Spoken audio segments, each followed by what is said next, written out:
alternative Digitalk. Real issues, real talk. Looking for a pair of shoes? Let's Up Stores has a wide range of selection for unisex footwear. We have the best quality of all brands at pocket-friendly prices, and we make deliveries countrywide. Just place your order or reach us on 0772 08 0090. You can also check up at Let's Up Stores on all our social media platforms. Let's Up, craft your own footprints.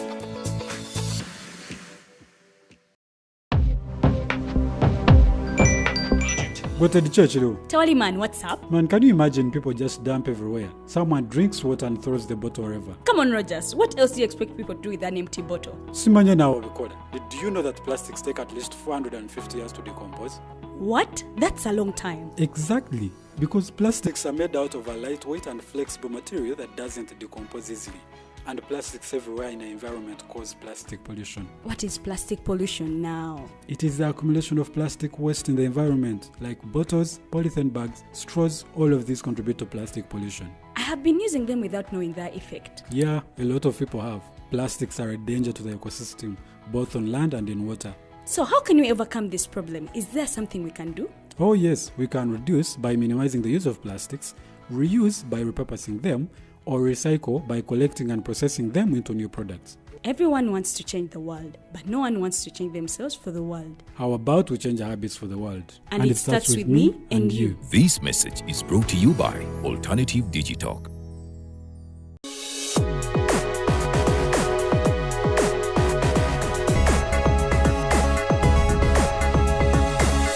The Alternative Digitalk. Real issues, real talk.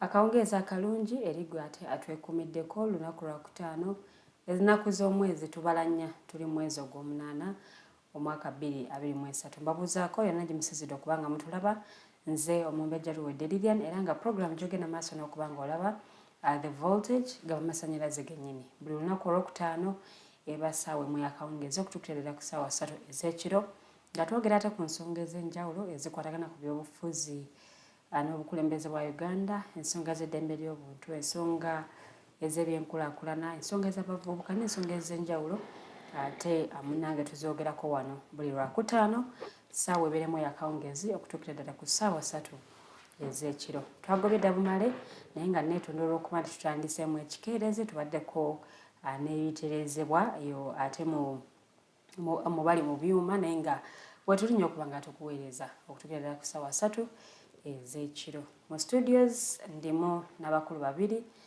mwami Kasule Ismail okuva mu kibiina eky'Alliance for National Transformation, ye mukwanaganya w'emirimu gy'ekibiina ekyo mu bitundu ebya Bunyoro. Tuli naye mu studios so nga ate tuli ne mwami Tumuhimbise ono nno ate yakulembera ekisinde kya Alternative Social Movement munnabyabufuzi mutunuulizi wa nsonga z'ebyobufuzi n'ebirala bingi nnyo ebitiibwa by'ayina oba oliawo byesigenda kusobola kumenya kumalayo ne jobless brother n'akamuwa ajja kubanga ebitiibwa jobless nalabyawo nga bagamba baali ne Anderson Bulola n'abyegaana n'abavuma bubi nnyo naga yesu ajja kubitunnyonnyola but we naaba muwadde akazindaala ebitiibwa ajja kubanga ate abitumalirayo byonna. Mwami manager Robert Wells bamulabye ku posta naye munene tusobodde kuba naye akawungeezi k'olunaku olwaleero olw'ebiteebereka oba oliawo byali tunyumiza ng'akomyewo. Abakulu beena mu studios kabatulamuseeko naye nga tebanatulamusa olunaku olwaleero tugenda kuba tukuba tooki ate mu roadmap oba plan oba enteekateeka munnange ey'akalulu ka 2026. Process eba mpanvu waliwo ebisooka wano newankubadde abasinga amaanyi bagatunuuliza kulonda kwennyini naye nga process eba mpanvu waliwo ebikolebwa nga okulonda okwo tekunnaba kubeerawo. So tugenda kuba tukuba tooki mu yo n'okubuuza abakulu benayo mu studios butabo balaba ensonga nga bwe ziyimiridde wano mu ggwanga ez'ebyobufuzi nga 2026 tannatuuka ebbugumu liyitiridde naye tujja kuba ate tutambulira awo mpolampola kaba tulamuseeko tuyiteeyite mu wiiki n'oluvannyuma ate tweyongere ku mulamwa gwaffe gw'olunaku olwaleero. Mukulu Norman, ntandikiddewo otumalireyo ebitiibwa byonna bye tukyayogedde oba bye sisobodde kwogera. Simibongerwa kisooka sirina bitiibwa by'abakungu b'Emmengo ne mu gavumenti kati ffe babisaati baabwe waliwo omukwano wakafatero bayita bakaceere wakati tunyonyola kaceere kubanga n'omuceere muli mu supa ne mubeeramu basimati ne mubeeramu kayiso kali nze simanyi naye ndi munnayuganda ate omuwi w'omusolo ndowooza y'ensonga ekukaatiriza ennyo ndi muwi wa musolo era omulonzi alina ebiruubirirwa ebyokubeera mu ggwanga erikulemberwa abatufaako nga tebeefaako naye nga so si ggwanga lindabamu bafootozi n'abafootolwa era nsiimye bwongera okuba nti ntudde ne Kasule. Mukulu Kasule, obudde butumaze mu bintu bino ebyokuyiriba simanga bikikwagala kujjako dictator sibirangako naye ku seeti ku sheemu tubeere eyo mu nzigo tanekati oba oliawo tuyinza okumugjamuko ekyamakulu yandibanga azze n'ebidomola by'amafuta okuva mu oil city eyo y'omu ku banene mu gavumenti eyaawe Bunyoro neyanziza yewuuyo weewaawo akazendala kakatukala kankaweereze mwami Kasule alamuse kuba tulaba libadde ebbanga gwanvu ekyanga tusemba kubeera naawe ku sho ndowooza yefudde kayiikuuzi abadde ayiikula amafuta eggwanga lino ebintu we bituuse buli kimu kiri unpredictable obeera oli awo nga nebikukwatira eyo n'oba bwotyo so naye gye tuli abatulaba mwena abali ku the alternative Digitalk mbalamusizza ate nga neebaza njagala n'okuyozaayoza Obuganda ne Ssaabasajja Kabaka olw'okutuuka ku matikkira g'emyaka 3 nga Ssaabasajja Ronald Mwenda Mutebi ng'ali ku Namulondo y'abajjajjaabe ate n'okwebaza abo bonna abasobodde ogenda mu lubiri Emmengo ate message ya Ssaabasajja mwagiwulidde n'abagamba temubongoota era kati Norman twagala kulaba nga eri movement gye twali tumanyi nga obusolo buli tubulaba ku street twagala tuddemu kubanga Ssaabasajja tugaye tetubongoota era twongerera n'atugamba bulungi mbu Obwakabaka bakomyawo Kabaka naye tebakomyawo Bwakabaka so tebulina buyinza so tulwanirire nnyo ensonga ya federo so nebaza nnyo njagala kwebaza nnyo Ssaabasajja ebigambo ebyo ebyamaanyi nnyo era Abaganda nalabye Obuganda nga busanyuse kubanga ndowooza ebbanga libadde ppanvu nga tebawulira bigambo bwe bityo okuva eri Ssaabasajja oba naffe oli awo Bunyoro tunaddamu okuwulira eddoboozi lya kubanga akyali bagiyita nsaasi sisagamba mulwadde naye ali mu nsaasi tasobola kubeera naye mu public kivula bemikola egimu gibadde tekigenda mu maaso oba oluusi naffe twandiwuddeyo eddoboozi bwe liti eriweereza essuubi naye tusuubira kubanga naffe ekizibu ekiri e Buganda kyekiri n'ewaffe kubanga naffe obukama bwaddawo Mukama yaddawo naye obukama tebwaddawo ate obuba tebuliiwo tewasobola kubaawo kibuyinza bwonna bwe bubaako bibyekolera kati ngaffe abalina amafuta budde buno singa tubadde mu nkola eyaffe eya federo nga ffe twesalirawo tumanye amafuta gwe galaga okukola ki so yabadde message y'amaanyi nnyo era ffe abantu b'e Bunyoro twagipiikinze nnyo ne tugamba naffe tulina okutandikirawo okulaba nga naffe tusaba ebyaffe. Awo wennyini bwe tuba tutandikira twongerereyo ddala mu wiiki yo nga bwetambudde mu mawulire. Wiiki ndowooza ekyamaanyi era eggulire ery'amaanyi libadde eryo naddala speech ya oba okwogera kwa Ssaabasajja kubanga ebigambo byabadde by'amaanyi nnyo naddala ku baana ba Buganda ate n'abagamba muleke okwetiririra n'enkwe era n'agamba n'Obwakabaka bwaddako naye waliwo abataasanyuka ate mwenna mubamanyi bulungi era wano ndowooza kinaaba kyakuyiga eri Abaganda kubanga abantu babadde bamanyi wano mbu Omuganda Abaganda beeryamu enkwe Abaganda tebakolera wamu Abaganda tebakola ki ate nga bw'olaba waliwo baziyita the sayings oba eŋŋombo za Buganda abaana ab'enda ya Nakalama naki nga waliwo ebintu bingi ebisobola okubaleeta wamu naye nga kibadde tekiri olwawo kiyinza kubanga kibadde kiva ku ebyo mbu Ssaabasajja abadde takyaddamu kutukubiriza so nsuubira eryo eggulire lyabadde ly'amaanyi nnyo era abantu bonna si naddala si mu Buganda wokka naye mu Uganda yonna tulina okufunamu ekyokuyiga. Ebirala bingi ebibaddewo mu byobufuzi byaffe wano, ekibiina kya FDC kikyali mu kattu, bagezaako okulaba nga bwe beetereeza. Ate I think time is getting out of them balina okumakinga sure balabe how they handle these issues, kubanga twava wano nga bagenda mu National Council ne bava mu National Council ebintu nga biri awo naye nze kyenjagala nnyo abantu bategeere kiri mu FDC kiri mu institutions zonna mu ggwanga lino. Nkugambye kiri mu institutions zino zonna mu Uganda, kiri mu religious institutions. Kyova olaba ne Ssaabasajja yayogedde bw'atyo n'agamba obwakabaka bwaddawo naye waliwo abakola ki. So mu institution mulimu abagezaako okulwana okukola ki, okulaba nga they bring down those institutions. Ne mu religious institutions ffe waffe mu Basiraamu tulina ebiwayi nga 4, tulina bamufti nga 2 basatu, okitegeera. Tulina baamiri umma oba bameka, buli wamu waliwo amiri ki. So kati ne mu FDC ekirimu si kipya, naye ffenna nze era message yange ebadde very consistent. Tulina okutegeera ani omulabe waffe atuleetera okukola ki, okubeera n'okulumangana kuno. So lyekintu ekibaddemu muno nze ndowooza, and I think that's where we should focus, because mu FDC gye n'omuntu bwe yali akyali mukulembeze mulimu abaali balwana nga bagamba gye n'omuntu oba ndowooza engeri gy'atambuzaamu ebintu, emassaging the dictator, gye n'omuntu is a moral and what, gye n'omuntu n'avaawo. Kati nebudde bwe twali tusuubira mbu kati now FDC has gotten one voice, because everyone abajja baali babelievinga nga babona bakkiririza mu defiance, bonna nga bakkiririza mbu we can only change this government by through defiance, okuguguba okola ki tukyuse eggwanga lino. Nga tumanyi kati eddoboozi lirimu limu bagenda kutambula by 2026, kubanga baali bagamba we are going to reclaim our victory.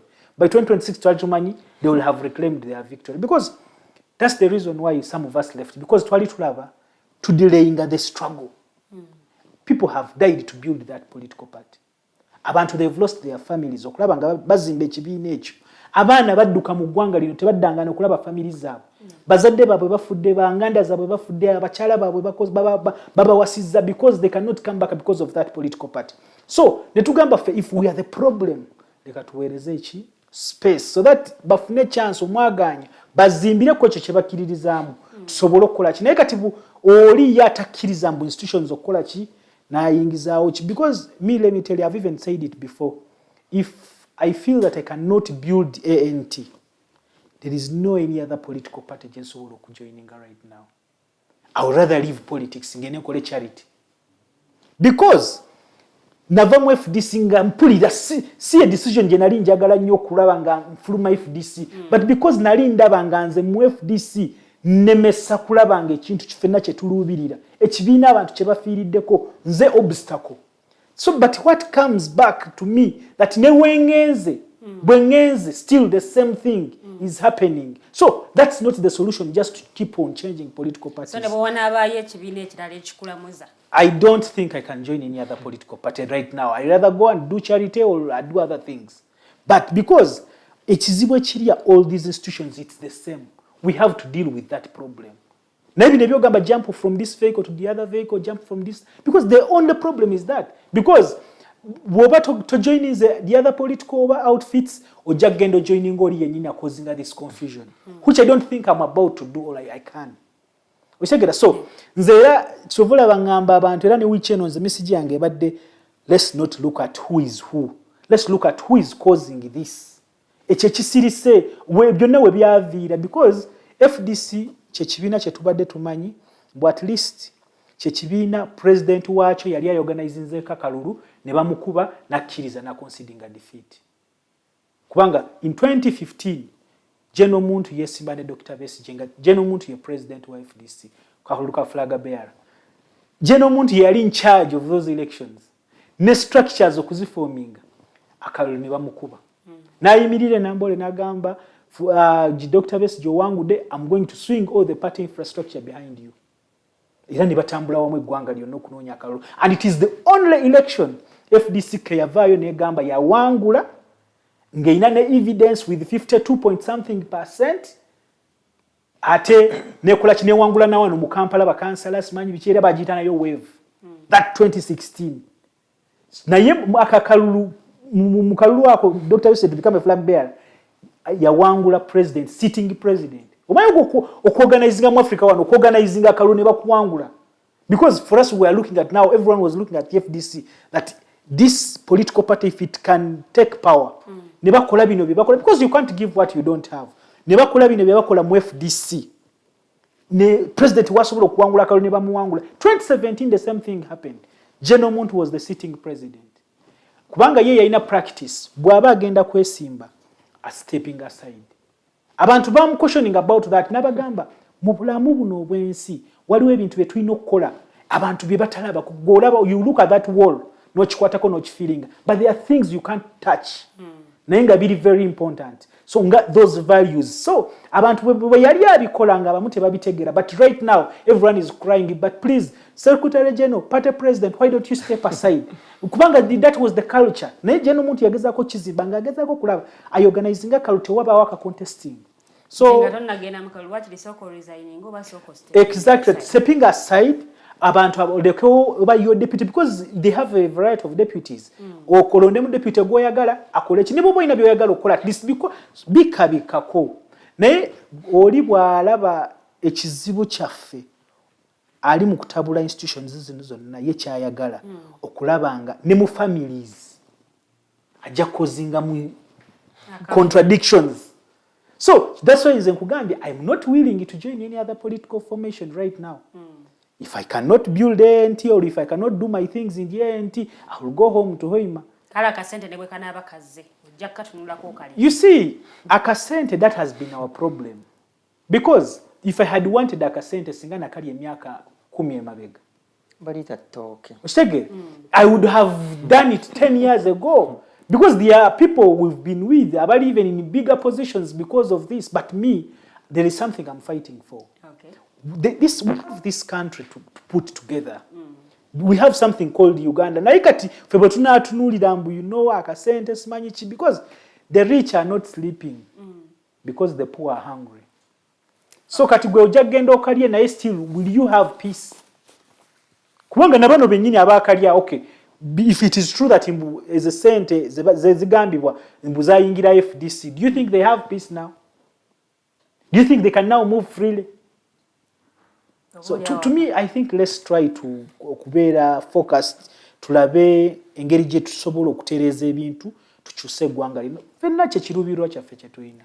Weewaawo nja kuba nkomawo ko gy'oli Mwami Kasule ku nsonga ez'enjawulo mukulu Norman nsaze nzizeewuwo. Ensonga zino njagala otuwe amawulire ga wiiki yo nga bwetambudde naye still okonene ku nsonga eziri mu kibiina kya Forum for Democratic Change. Mukulu Ibrahim Semujunganda era nga ye mwogezi w'ekibiina alipoota bwe yavaayo ku mivuyo gino egy'essente ezigambibwa okuba nti zaava amakubo obaolyawo agatamanyiddwa abamu ze bagamba nti zaava omwami Museveni. Bwe yafuluma neeyanjizibwa ye yavaayo n'ategeeza nti si mwetegefu kubeera mu kibiina ng'akulemberwa amuli ati ne nandala simulina okutandikira ebisinga Moses Kasule abyogedde nga bw'agambye nti ekirya FDC kyekirya almost buli political party ge mazima ndowooza mbeera ya ttooke kati omululu bwe gwabayitirirako batera okugamba ttooke oba akawogo. Nade mpuliriza Dr. Frank Nabwisonga nti ekiri mu FDC n'agamba essaawa yonna ne munuupu kiyinza okuyingira. Naye ndowooza okuva eri nze struggle mugirwamu ennyo byogisuubiramu.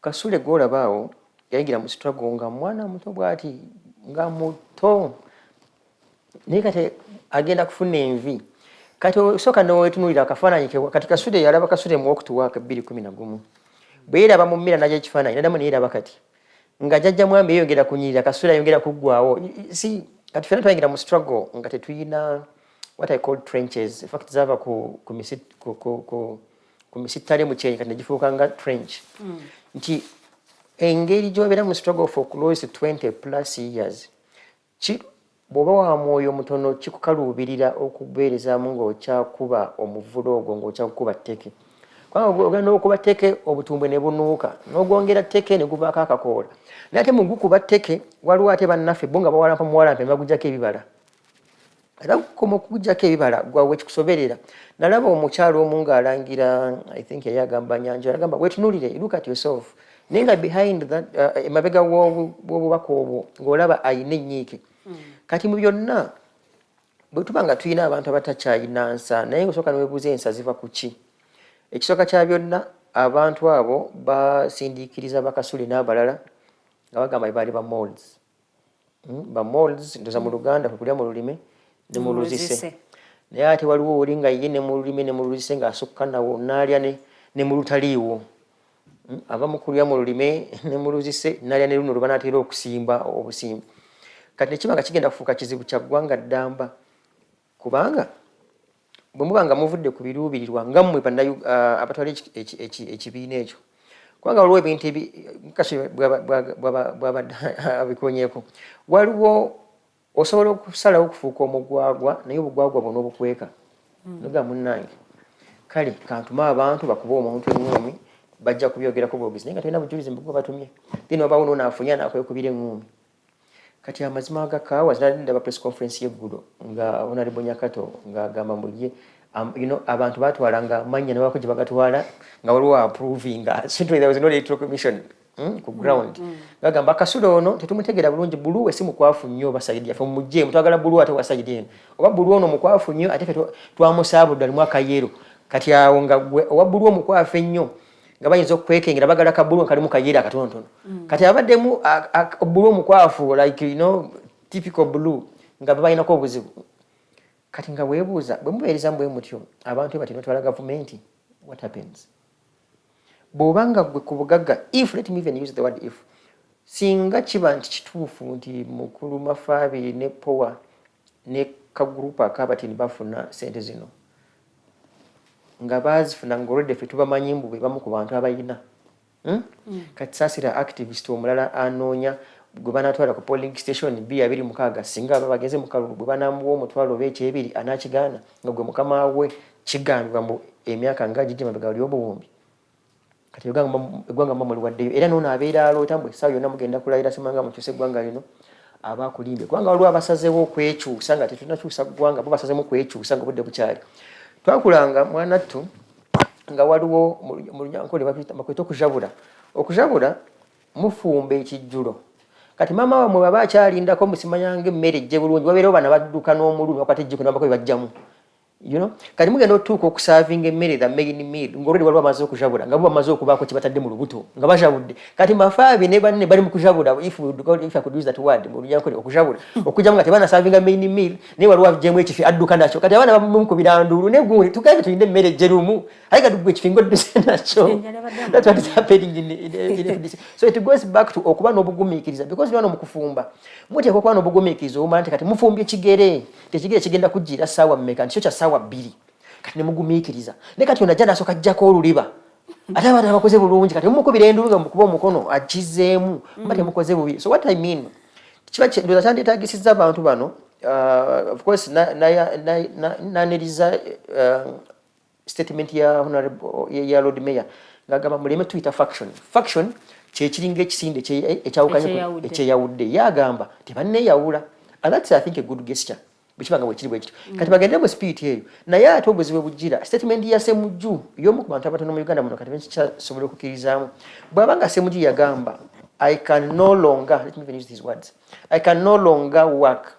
or belong to a party that is led I can no longer be led rather by Honorable Mafabi and Power then you have to interrogate and ensure that bano benyine aba opposition katugeze okay aba FDC bamuconvincing ajwe bigambo ebyo abijjawo atya truth telling maite musawa kusaba truth telling in reconciliation ewa Museveni nga mutumuswa jikola within your party it must begin with you they can close themselves in boardroom nga bakatuli kibakola Mafabi yokwe mu kifa banga sati azitwala ndio musisi sete kazitwala mu nsasire you know those things ne Power naye yokwe mu kifa gambe sente nazitwala naye mu nsonyi wetwali gwanga mu maaso then ne bali abagamba tubasobola kukola nabo balabe basobola ebibi byabwe Are they reconcilable? Are they forgivable sins or otherwise? And then you know when gomba kati musobodde munaye mungalo mwaye kwate munne mungalo agambe najana mkutu tibalekedde betubanga tudde entebe ku airport tunayitanga tunayitanga Busega tugwe mu tubesonyiye then ngaira ba Kasule bakola Kasule simanyi waita badde entebe ku airport western kiraza kubanga ina waita ngana yesonyi wachi wanga nabo batwala antiaji batwala antiaji so chine chizimu ekyayingira mu political parties chichazirya kigenda kuzirya so as long as bano betuyina mwesubi nga tebasobola kwerekereza obutono ne besonyiwa kyenpise okujabula mu dunyankoni so kino oba akavuyo kana akaliwo akagenda maaso mu bibiina ebyobufuzi DP jekali bakyalwanira kibiina abamu bagamba tetukyali na Honorable Norbert Mao UPC it's the same thing kakati ne FDC newankubadde bano bagamba tebannaba kweyawulako kifaananyi kikyekalaga eri ebibiina ebiri ku ludda oluwabula gavumenti n'okwetegekera okulonda kwa 2026 nti oludde ekifaananyi omanyi kino tulemenga kifuula musimanga kifaananyi kyekiraga bibaddengawo for long lwakuba nti wabeerawo abakulembeze nga bo bambi Katonda yabassaako okwolesebwa nga bagezezaako kumakuma enkayana ezo internally nezitafuluma zategerekeka ne webeerezamu webiti literally 2026 singa bano bati bakwataganye sure deal nzi omusajja gweninako obujulizi nga ye buli kalulu abane ngeri jajjamu jazanyamu wa movie for like another word road mayor nze yoyo between me and you and this is in good faith bwe bana musindikirize nnyo kubanga wali kugondi ku mu 2011 nali candidate yajjanga wa bajitanga kyekisinde bali basuubi era suubi bwe badipinga nkumbi yajjako omuyini nadduka nagwo nabalekera 10 nga tekina muyini bwe twajja 2016 truth and justice siye mungombo ya DP by TJ ne bajane TJ era ku DP ne bajjako ekyo because I think truth and justice is also it's siye moto ya DP amazima no wenkanya babuka nago ago ne badduka nago nagenda mu China agenda mu council kati simanyi ku One Uganda one people agenda kujjako One Uganda agenda kujjako one people because watakwatagana na FDC mainstream nga bweri ne banne simanyi whether nabako kyajjako ku kisumuluzo ekyo omanyi omusajja asobola okubuka ne key holder nabalekere kisumuluzo which is also possible naye ate nga omukkiriza w'obwenkanya it's not fair okubeera abantu nga for sure olaba bakufotola kubanga okufotola kuno bwe eryenvu bwe kuba makafaananyi ng'eryenvu otaddeko ekigeri n'olifotola so singa eryenvu lino liba n'obusobozi obwemulula teri lyenvu lyandikkiriza kulifotola you get so literally singa Lord Mayor ne banne ba Semujju n'abalala bwe banalaba mbu bo bafuuse eryenvu ate amuli ataleese eno jango boot agala bafotola nga basobola okwemulula I think I wouldn't have issues with them okudduka so as long as bakakasa ensi nti nno bino ebiri muli bibalemye to reconcile nga Kasule ne tiimu ye byagaana jeno n'avaayo ne bali bagamba these are irreconcilable what differences ati awo n'ogenda mu mirembe ate bw'ogenda mu mirembe n'oba ng'era bakyakulabirako nga bano nti olekedde omusajja ekisumuluzo kye ne kufulu ye ne keyholder alwane ye amanyi wanaggula tontabaala sikutabaala era bano badde bakyaguyina rather badde bakyalina that example badde bagikoze bulungi nga tebeevuma tebajjayo biso ekyemba simako nenga nabo of course balina ebizibu byabwe kubanga tebyo tubijjaya ate nabyo bingi nabo balina ebyabwe nga bo zimbagerageranyanga bano Bakasule Katono nyali okajje ajja kukidiferinga mbagerageranyanga kukanga what's a dove in kukayiba ejuba kujuba eryeru enjala eriruma alitubye ku muti waggulu lirengere no wansi mu kidiba waliyo erusiringanyi lityo okujjayo okuddugala aligamba katulindemu uko bali basoke they are also there so for me I think bwenti wenande badempanga ebyokulabirako byange ni analogies enkoseza mu mbeere n'eriwo ku FDC and other political parties of course nga sinaba kusala kudda wa mwami Kasule ekibuzo kino nyaga ogende nakyo wakyaliwo room oba wakyaliwo omukisa kwa FDC okuddamu okufuuka omuntu omu because kati waliwo abalowooza nti eringa eyawuddemu waliwo abagamba waliwo ekiwayi kya Honorable Semujju waliwo ekiwayi kya Dr. Kiza Besigye oboda waliwo ekiwayi ekyenajja nankumbi era ng'ekyo kiri under POA ne Secretary General Honorable Nathan Nandala Mafabi ekisooka kya byonna nze nsuubira si kikeerezi abantu abo okwegatta okuddamu rather ne bakolagana bonna nakuba challenge weeri mu bintu bino ne bwe mbeera nze nja kuwa example yange mu social movement gye nakulemberako ya brotherhood ebiseera ebisinga kasita mumala okwejjirayo enjala ekyo kiri mu Africa ndowooza okusinga ne mu bazungu kali kabasigalamu era mu bukokasi tebuggwamu. It's very, very hard. Chobolaba ne bwebagamba muno ne bwekutwala mu NRM nga Museveni weyafunira obuzibu n'embabazi. Era okusonyiwa kuno kizibu nnyo okulaga omuntu mukati shuare omuntu musonyeganye then muzzemu kugenda mu maaso. Naye mu byonna ne constitution z'abantu bano zibeerenga clear. Constitution bagenda bakwata ba lawyers fine ne ba drafting constitution zezo simanga delegates conference ofunye omuntu ava eri kyana mukaka awadde ebirowoozo tamaze na kubirowoozaamu because one of the biggest concerns in my view which I even put in my book ekimu kyaito bizibu ku team let me say ku side ya Kasule ya NT literally kati NT ngatena vayo but don't take NT as an FDC over outfit over breakout. It is a formidable political party Kasule which was formed by different I'm giving you examples so that you see you can't run away from history. You and I and others belong to FDC. There was this biggest confusion. When Dr. Besigye stepped down in 2012, yali asigaze emyaka esatu. Emyaka esatu tugenda okujja mu kalulu nga teri muntu akirambuludde kutegeera because nga teri muntu akirambuludde before kalulu ng'ogyeko kuba nti jeno muntu ne tiimu baali muomo and they spent a lot of time to harmonize on whether it was 3 or 5 years. Kati constitution zino tugenda zikola for some reason ndowooza all the political parties tezikiwabudde kuzirowooza kulowooza ku bukwakkulizo buno obeera mu constitution zaabwe kubanga bw'olaba nze nalabye nali ku TVM nga ndaba Honorable Atan nga ina constitution ye ng'aje kakasa naye ko saa musho emwera naye nalala nga namba ng'agiina ninga buli omu ng'ejja ataputa mu constitution eringa balokole na bannadini ng'ejja ataputa mu Bible yeka sitaalowooza tekiweebwayo kyekimuyisaawo aikanasho ajja kukuba enjiri ng'eri ku kiweebwayo nga gwe bw'ojja mu maaso n'otuula nga tokirinaamu mu nsaba gamba kisigaza transport kubanga nakwetera olunyiriri nga waliwo yawaayo n'asigaliraawo kati we buzibu ku interpretation ya constitution yeno singa bagikola mu lulimi like omanyi waliwo in law what we call nga waliwo articles ezibeera silent mbuwe the constitution is silent omuntu wademba okuba okola the other way around which is costing most of the political parties because singa kyali clear I do not understand anyway I don't simanyi bulungi constitution ya FDC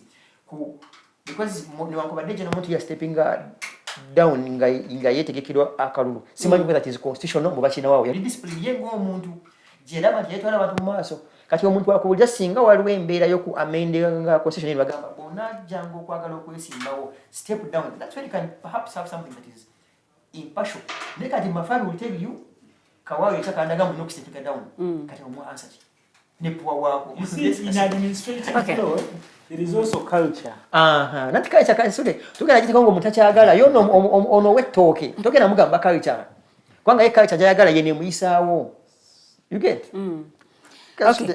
Mwami Kasule nzizeewo kino kyekibiina kye wawangaliramu okumala ebbanga nga tetunadda kumala magolina ku olwaliro byonna ebigenze maaso buli omu byayogedde ono ayogera kino n'oli ayogera kiri wakyaliwo room oba wakyaliwo omukisa gwabwe okuddamu okukolagana bafuuka omuntu omu maybe ekisooka nze mu bulamu bwange I have been in 2 political parties FDC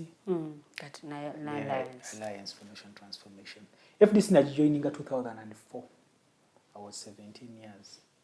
Very young boy and became very active. Binji biena feelwa because I belong to FDC.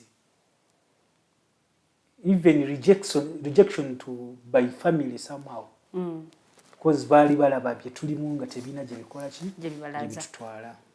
So of course it is kuwaliriza n'okukola kyokulaba nga tubaddewo ne tuvaamu ne tusobola okufuuka abantu naye bangi baali batulaba nga twonoona biseera naddala nze tata wange nga tanafa kubanga yaliko wa DP ate then later najoininga movement naye ekibiina kya FDC kyali kyazimbibwa nga kyekyokka ekibiina ne bw'osoma ebyafaayo ekigezezzaako okubeera ne that national outlook era buli omu bwakugamba nze by the time omwaka gwe I joining FDC National Executive Committee, that was in 2009-10 when I joining National Executive Committee bw'olaba neki FDC ng'etudde olabya ddala Uganda ng'ekoze eki ng'etudde n'olaba mbu they are men and women of reason ng'olaba mulimu ebintu ebigize naye nga mwekuba mukola ki naye nga musobola okukola kyokuddako. Yes, bwe mufuluma delegates conference mwena mufuluma nga muli FDC, bwe mufuluma mu neki mwena nga mufuluma muli mu FDC. Ate waliwo culture nga every week nga tugenda mu National Executive Committee. Then ne bakikyusa ne bagamba every week wabeerewo working committee, management committee, then every after 2 weeks nga wabeerawo National Executive Committee. Naye ng'ekigendererwa nga bakugamba ekigendererwa kyali mu meeting nga often meetings ezo ziyambako because nze bwe mba nyiigidde Norman njagamba njagenda ku Tuesday tulinayo neki nja kuba emmeeza awo nja kuvayo obusungu bwange nga bukoze eki nga bukakkanye.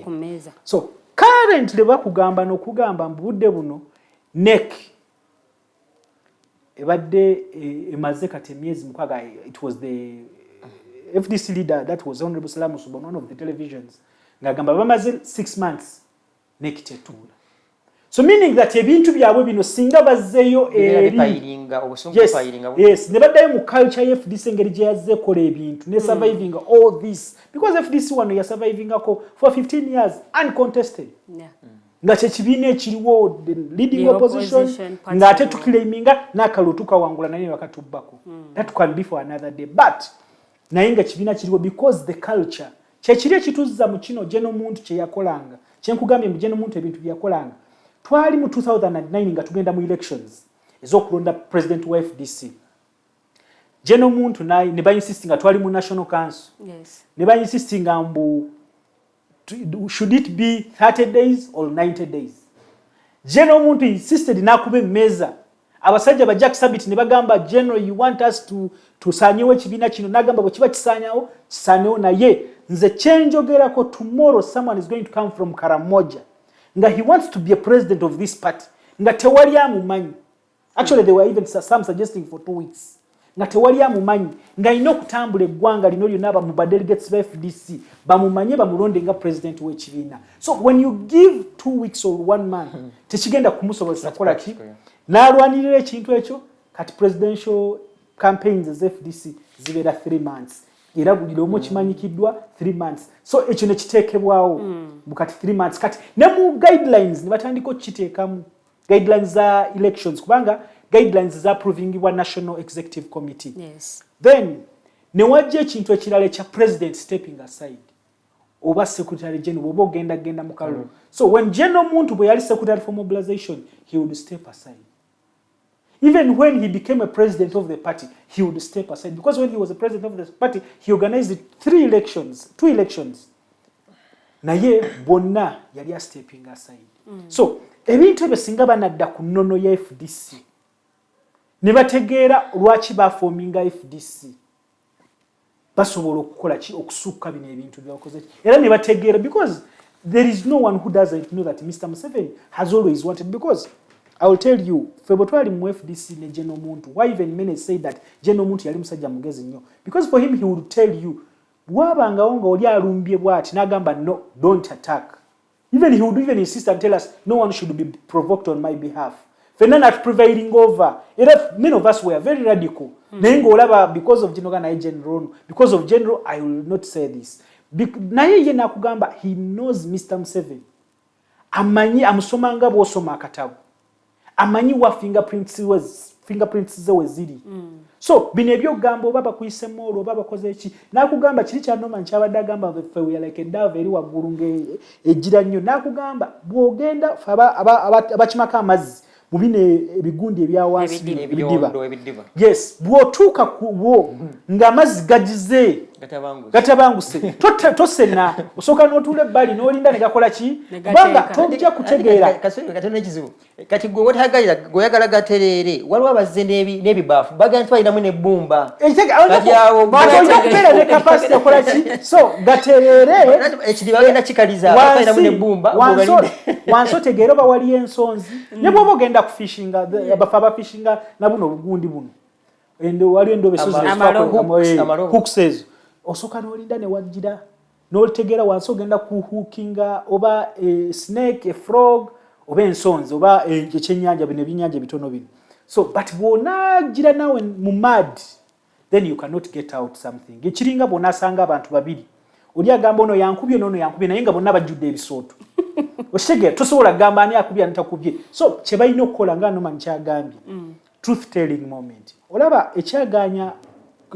gundi pistoks eza mu Northern Uganda konyi bwe bagenda ne bamumiitinga yagamba nze bangamba nasalako abantu emimwa bangamba natta abakyoli naye nze abantu be natta be bantu be nakkiriziganya nabo ne bagamba tugende tulwane bagenda kusindikira abaana baabwe ne batabasindika ne ne bakima kifuba naye bano abo basalako emimwa nabo bakola ki abo sibange njagala n'oli ayagala tuteese akkirize mbunange naye yakola ki yasalako bano emimwa yatta bano awo mwami Museveni yali takola ki yes mwami Museveni yali takyasobola kukola ki kukkiriza pistoks zigende mu maaso I think that's why Rugunda said you are right all of us are right so nakino ekiri mu FDC balina okuvaayo baba bagamba sente zajja kubanga bonna kye bali mu kwogera nandala akugamba gwe Ssemujju oyogera ku by'essente naye naawe obadde otambula mu palamenti ng'otambula olunaku lumu otambula mu nsi ssatu mbu naawe Dr. Besigye twakuleeteranga ssente omanyi gye zaali ziva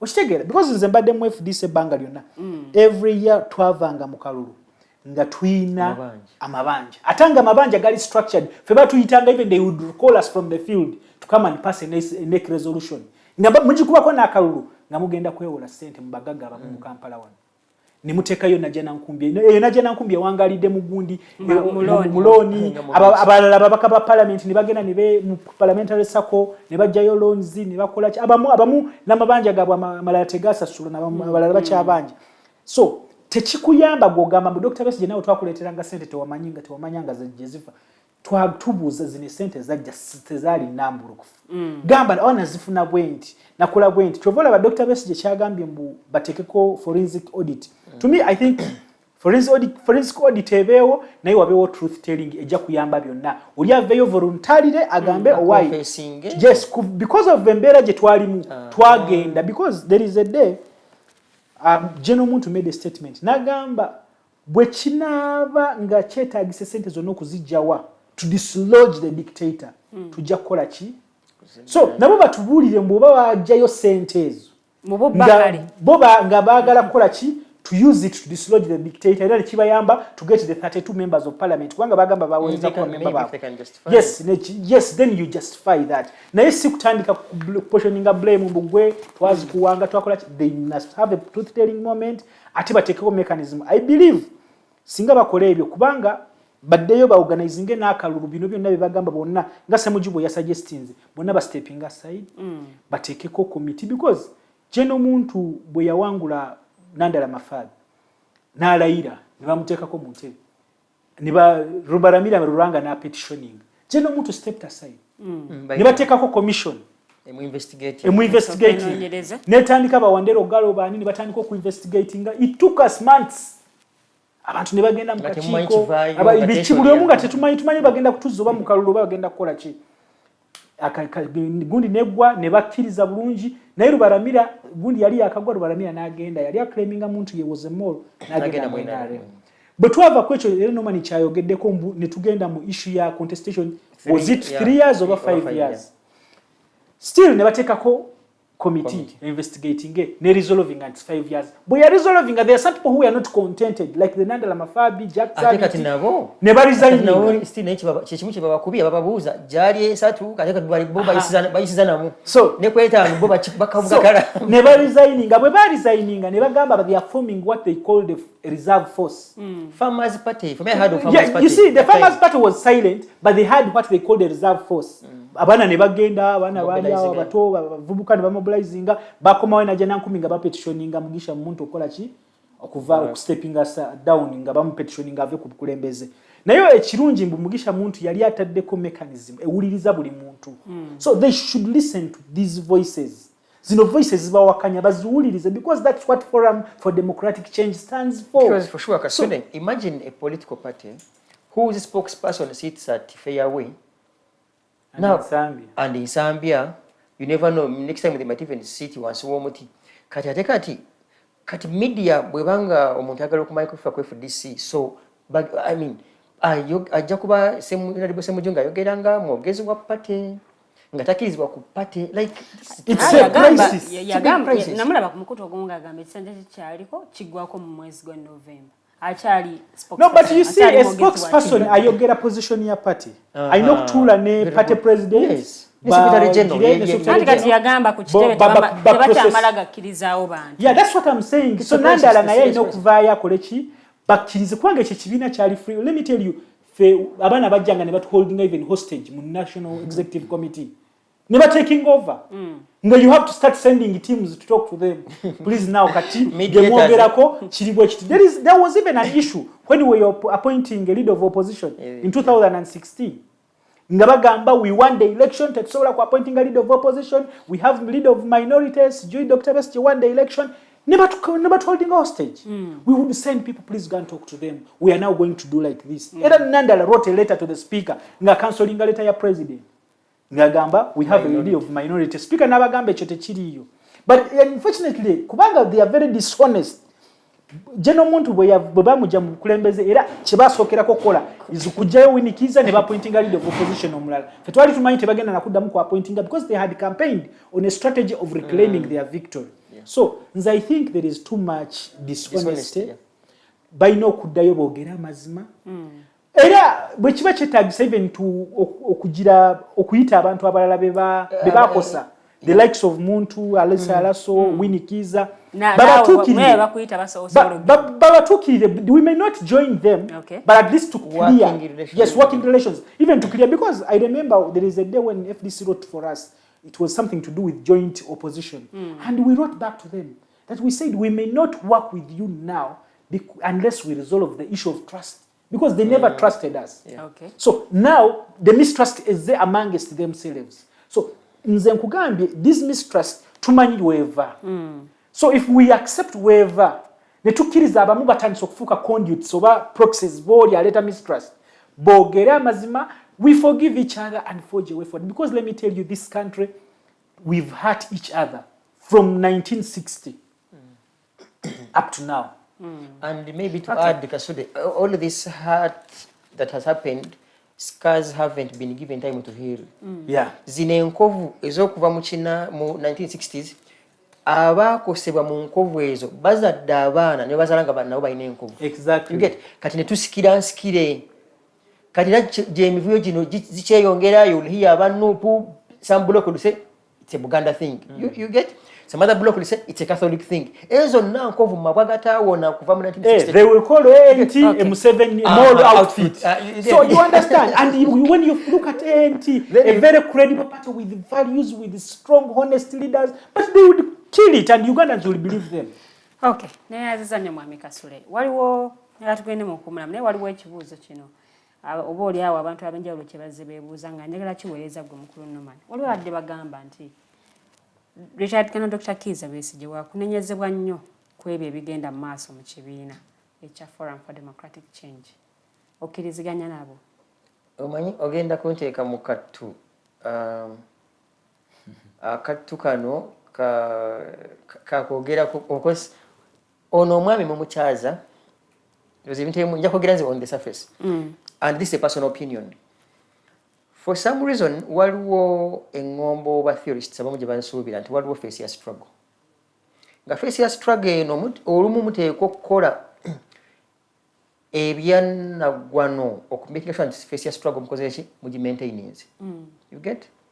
Olaba Winnie Mandela newankubadde amawulire n'abalala bamusabula nga bagamba yali ayenda nga alina omu ba activists bali alina mu ANC you know bile yendako naye ate nga baawe ali mu kkomera naye ba making sure ANC yakola yalwana butasamu protecting ati Winnie Mandela era when Mandela bwe yavaye mu kkomera kyamutwalira ebbanga n'atuuka n'akola ki n'akita naye ate still ne mukuno mu protecting face struggle ne mu misango gyala mutaddeko wateeka wakakiiko ka Desmond Tutu omukazi yakola ki yatebolinga ensobize nga bwe yakomandinga abantu abamu batta abantu abamu naye olw'okuba nti bali bagala eggwanga ligende mu maaso nakola ki nga musonyiwa kati bwe tudda ku kya Dr. Besigye ngenda mugeraageranya omanyi ebiseera bisinga nnyo okukozesa analogies omanyi mu famire y'enjuki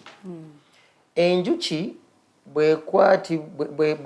bweba n'obusungu nejja nekuluma aye tebagikkiriza mu beehive you get ka Dr. Besigye ndowooza musajja wattu ebiseera ebyo most likely pressure nga Kasule bw'agamba buno obukuubagano buno because bw'oba omulaba ng'agamba muno sente yamanya kati nga zino sente yazimanya 2 ekitegeeza mwandibanga mwalimu ebintu bingi ebitatambula bulungi mu FDC even at the time kati yena akozesa busungu ng'eno enjuki ekozesa obusungu nekuluma ate ne batagikkiriza muki neba ng'ewaddeyo ebeehive kati for me ndowooza yandiba oba yayanguwa okukirekulira most likely because first of all if singa gino emyaka 3 gyali gibulayo yagigumiikiriza tewandibadde kavuyo crisis yaliwo between muntu and others within FDC nga bagamba giri 3 giri 2 that would be answered you get secondly ndowooza ne mukuvaayo kuno simanyi oba yatuulani of course oyo musajja mukulu golaba yali munene mu government ya FDC golabaawo nga tula ku neki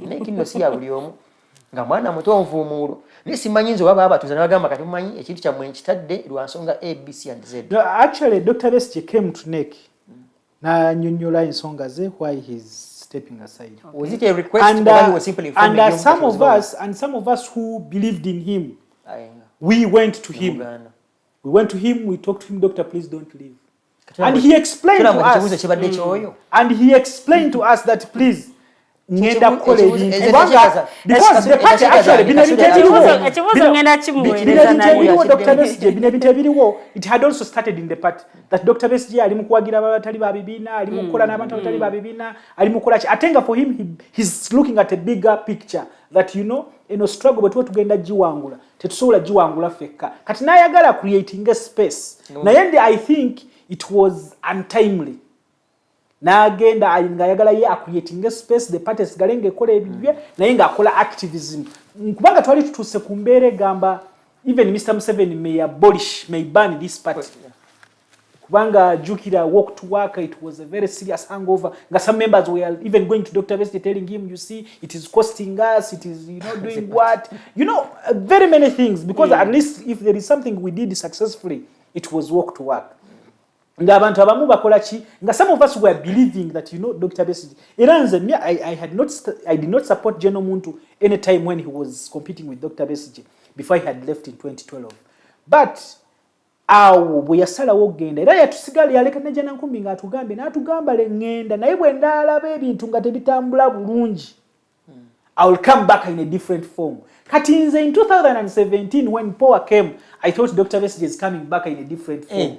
And I remember I used even a term of saying that you see power was like a scarecrow that nga agezaako okutangira oli bw'ateeka mu kasooli n'ateeka mu ekigundi kye naye kati nanyini kasooli nga gyali naye kati ate power naye bwe yatuuka e Najjanankumbi who came like a villager bwe yatuuka e Najjanankumbi he also became a city born n'akwataga n'asangayo Nandala because Nandala was also calling himself a villager Majegere so the villagers became city born they entered the state house and picked the billions of money and now they are becoming unruly so nze kyengamba that's where the problem that's where the no you see that's the reality kati gwe village boy weri hoyimba and that, you see that's the reality now the villagers are becoming unruly but Dr. Besigye bwe again and to me I did not welcome it era nasigala mu bulumi na banji abatakikkiriza because you see every struggle ebaako ne torch bearer so nga banji believing Dr. Besigye and for us who worked closely with Muntu we also found him very focused nga naye struggle gyaliwo yakulaba nga atwala mu maaso ekintu kye twali tuliko fenna ne tutambula naye nga bwe twali because We raised, for us, I was a youth leader then. Okay. We even raised a debate, caused the debate of a generational cause. We were asking, please, we are staying here for long. Some of us have not even had chance to get employed, formal employment. Some of us have not even finished maybe school. And all the time we are preoccupied with the struggle. What is the way forward? We seem this struggle is not taking us anywhere. Some suggested even radical means. And our seniors were very clear that, you see, the only option that we have to use, they are peaceful means, oba tugende ku streets, oba tugende mu kalulu, those are the two means that tugende causes. And I think we started moving on where we thought Katonga would be there, okolachi, okufeedinga ku FDC. Even in 2016, twatula mu working committee, I was there. Actually, I'm one person, I think me and what was it, Idi Ouma, Fabavayo netugamba, we want to be on record that we don't support the people's government. Nga bakuriating, General Muntu was chairing that meeting. He convinced us all to create the people's government because they were convinced that twawangula akalulu. To me, I believe I had my reservations. So, they were creating a people's government. So, Najana Nkumbi, in the Muntu time, it was working with Katonga, with the reservations and whatever, but they were still working. Because if you can sit in working committee and form a people's government, which is going to sit at Katonga, which is going to involve the Lukwabos who had not yet joined, which is going to involve Jema guys, which is going to involve any other people who are not in the party. But now we are asking ourselves, where is the problem coming now? And yet these people, they campaigned under an umbrella of Katonga, under an umbrella of activists. But now they are very mukwevu maba activists. So to me, Chevan Kugamba, it may not be Dr. Besigye the problem.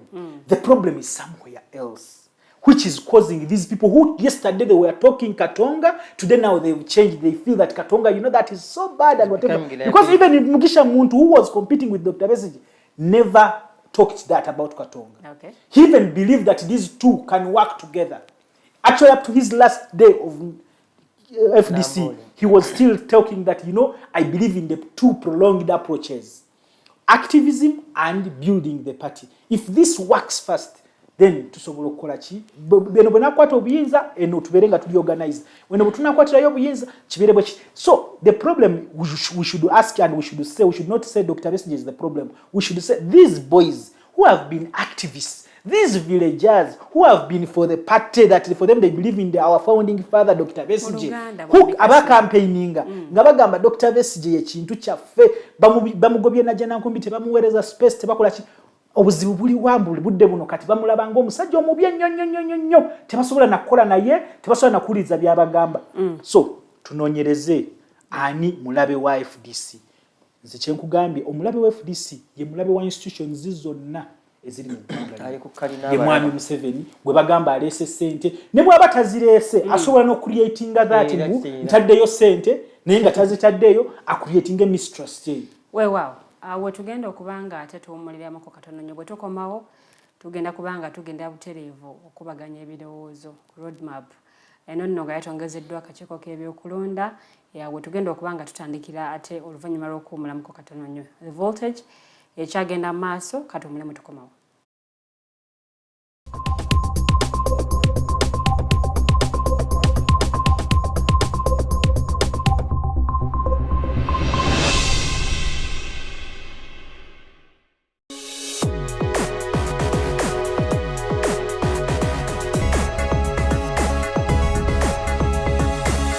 The Alternative Digitalk. Real issues, real talk. Hi Rogers, can I ask you something?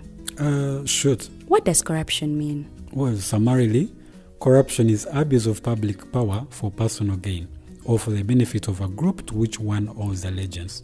For example, when a public office is abused by an official accepting or soliciting a bribe. By the way, private people can be corrupt too, like bribing police officers to escape fines. Okay. So exactly how does that concern me? Well, do you pay taxes? I guess, yeah. What does that have to do with this? Everything. Because those taxes you pay are supposed to facilitate services you use, like water, electricity, roads construction, medicines in hospitals, name it. Okay, that is much bigger than I thought. But it can be stopped, right? Well, yes, it can, although it may not be as easy as it sounds. And here is the reason why. Corruption roots are grounded in our country's social, political, economic, bureaucratic traditions and policies. So, what has kept it going this long? I mean, why don't we stop it? Well, the main reason why it has been here for so long is because institutions are weak, either as a result of poorly defined ethical standards of public service, weak administrative and financial systems, or ineffective watchdog agencies. What can we do to stop it? At a national level, we must focus on strengthening the independence and effectiveness of public institutions that fight corruption. At a personal level, we must commit to never giving a bribe. I promise I'll never give a bribe. Well, that's a great decision you have made. Me and you now have to spread this message to all our friends. If we all do our part, corruption will be no more. This message is brought to you by Alternative Digitalk.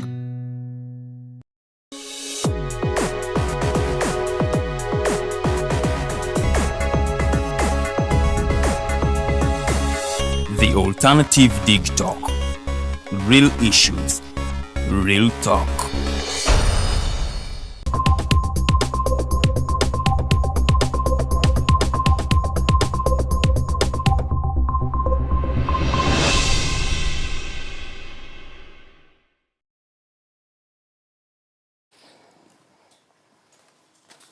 Kulikayo mukuumulamu kwe tubaddemu the voltage gaba masanyalaze gennyini era nga tukyagenda maaso kutuukirira ku ssaawa 3 ez'ekiro ky'olunaku olwaleero. Tugenda maaso n'okuba tooki ate mu nsonga nga bwe ziyimiridde mu ggwanga era nga bwe tuwunzikidde tubadde twogera ku nsonga eziri mu kibiina kya Forum for Democratic Change. Awo nno bwe tutuukidde ate ku roadmap oba enteekateeka akakiiko k'ebyokulonda gye kaafulumizza ey'okugoberera nga bwe twetegekera okulonda kwa 2025-2026 munnanga nga kuno nno kubuzaayo ate ebbanga tono nnyo. Bw'obanga ozogoberera ensonga munnange akakiiko k'ebyokulonda kabeera ne budget era nga budget eyasembayo yalimu obuwumbi obusobera ddala mu 600 era nga munnange ku mulundi guno budget y'akakiiko k'ebyokulonda yalinnyiridde ddala kakati eri mu kasekalamba oba giyite trillion n'obuwumbi 387 n'obukadde obugwamu awo. So kino kitegeeza nti budget yalinnye olw'ensonga nti oba oliawo ennamba y'abalonzi yeeyongedde abo bacandidates abeesimbawo ku bifo ebyenjawulo nayo yeeyongedde munnange polling stations oba ebifo awalonderwa nabyo byeyongedde n'ebirala bingi nnyo ebireetedde ate budget y'akakiiko k'ebyokulonda okubanga munnange erinnyira ddala era nga roadmap yo yafulumidde ddala munnange okakasa ebifo awalonderwa ate kugenda kubanga munnange kukolebwa omwaka ogujja okuupdatinga oba okufulumya enkalala z'abalonzi mu mwaka gwa 2025 wamu n'okunominatinga abacandidates abagenda okwesimbawo ku bifo ebyenjawulo ate nga kwokulonda kujja baawo mu mwaka gwa 2026 olwo nno okutandikira ddala mu mwezi ogwa January ng'ennaku z'omwezi 12 okutuuka nga 8 omwezi ogwa February wajja kubawo okulonda kw'omukulembeze w'eggwanga ababaka ba parliament oba oliawo n'ab'obukiiko obw'ebitundu. So bingi nnyo ebyabadde mu roadmap eno era nga munnange awo tugenda okuba nga tutambulira nga twebuuza opposition yeetegese etya yeetegekedde etya okulonda kwa 2026 kuba kakati akakiiko k'ebyokulondako kafulumizza dde enteekateeka n'ebyo oba oliawo ebinaagobererwa. Kano nno kakulemberwa omulamuzi Simon Byabakama era nga bw'omulaba ku screen oyo nno yabadde agenda mu maaso n'okubanga annyonnyola munnange ebiri ate mu report eno omuli enteekateeka na byonna ate ebigenda okubanga bigobererwa naye nga ebyo byonna tebanaba kubanga babyogerako. Yakoonye ku kulonda kwa 2021 okwalimu ebyokuyiga bingi mwalimu ebyokusomoza bingi bibatunuulidde oba oliawo mu kulonda kuno okunajja kwe twetegekera okwa 2026 2025 ate basobole okubanga munnange ensobi ezo tebaziddamu oba ate ne bibayigiddemu okubanga munnange ate babaako ebirala bye bakola. Prime Minister Robert Nabbanja yategeezezza nti munnange roadmap eno nnungi nnyo oba ne plan nnungi nnyo era nga ye mwetegefu nnyo okulaba nti ssente ezeetaaga okuba nga zikozesebwa ate okutegeka okulonda okwo zibeerawo mu budde era nga munnange kirungi nti bakiteeseteese ng'obudde bukyali wabula ne wabaawo abagamba nti munnange baalirinze electoral reforms oba oliawo nga tebannaba kufulumya roadmap naye byonna ebyo nga bwe biri tugenda kuba nga tubikubaganyaako ebirowoozo. Ngenda kuba ndowooza ntandikira wa mukulu Norman. Roadmap eno walabye buli kimu ekyabadde munzikiriza wagoberedde nga bwe byatambudde. Olina comment yonna nga tetunaba kugenda into details. Omanyi n'Abaganda mwatusobera. Mwine ebigambo ng'olwa bimalamu amaanyi. Okugoberera obanga ngamba ngoberera ekintu kyo kiyitawo gwe n'ogoberera kigoberere. Some Luganda words are not fair for me. Wabigoberedde ate kati mbigoberere paka wa because nze for me simanyi oba oguddewo okubyogerako naye road map biri bigambo bibiri. Road and the map. Ekkubo andira kwa Abaganda temanyi kigambo kya map mu Luganda naye katugenderawo road oluguudo ne map. Nti ng'onaagenda mu luguudo okutambula oteekwa okuba ng'olina map yalwo. Map eno ekuyambako nti eno bugwanjuba eno buvanjuba. You get? Nosooka ogoberera map eyo okutambula. Nti basajja bakulu bano abeebunyisa ate nga basoma n'okusoma because Minister wa Justice already done the Constitutional Affairs is an advocate of High Court. Byabakama is an advocate of advocate of High Court. Era omu ku baali bakoze ebyafaayo mu nsi muno ebikwatagana n'okulimba ng'era bweguba omumuli gw'abalimba mu nsi yonna y'omu ku bantu badde mu mwanjo nga ebyafaayo bye bitali birungi n'akatono nga bitambulira mu bulimba nti ye muntu eyali abeera Saabaloopi eyali Saabawaabi I think that time yandibadde nga prosecutor omukulu ku musango gwa Besigye ogwa rape mu 2005 around. Kati ekyokka mu gavumenti oba mu society egoberera abantu nge bawa n'ekitiibwa kyali kimala obutamuwa mulimu ogwo naye akagereke baagumuwa tetulina kyakola kati gwe baagumuwa kati katudiringe n'omulimba aliko.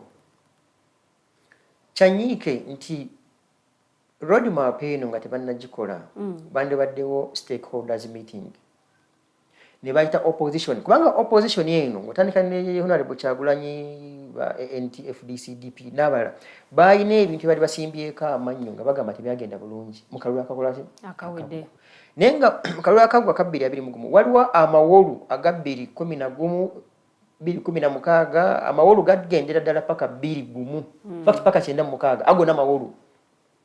You get? Ebina backlog w'ebintu bye ba raising okuva ebiseera ebyo.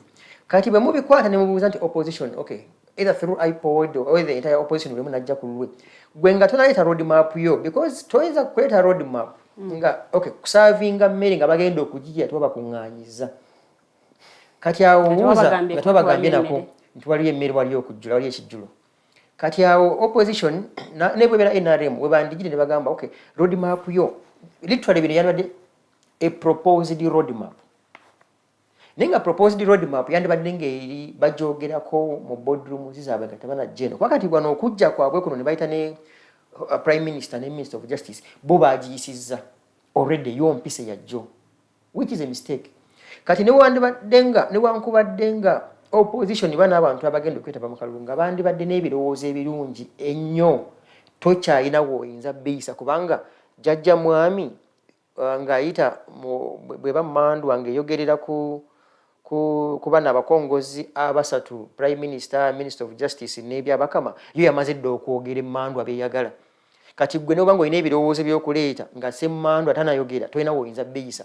Nekitegeeza kiti kati already eyo yo mu njogera ennyangu yo eyina weegwa kati ebirowoozo bya Kasule nange n'abalala tebikyayina mwaganya guyinza kuyingira mu road map eno because singa baali bagireese bannayuganda ogyogerako ne guno omutitimbi gw'essente tomanya bandibadde baguwaako ebirowoozo batya nti ekireetera ssente zino okweyongera buli mwezi oba buli wiiki kasita mukulu Museveni anyumirwawo nga musanyufu muzibu bane banne nga basaawo ka constituency nga basaawo polling stations ez'enjawulo buli lwosaawo polling station empya constituency empya budget ya electoral commission eyambuka ekyuka buli lunaku yeba ekyuka kati ojja kusanga districts nga empya nga bagenda temamuuko in fact ndi wano nammwe era muziwandiike leero ziri 5 ziri mmeka between me and you bajja kusaba supplementary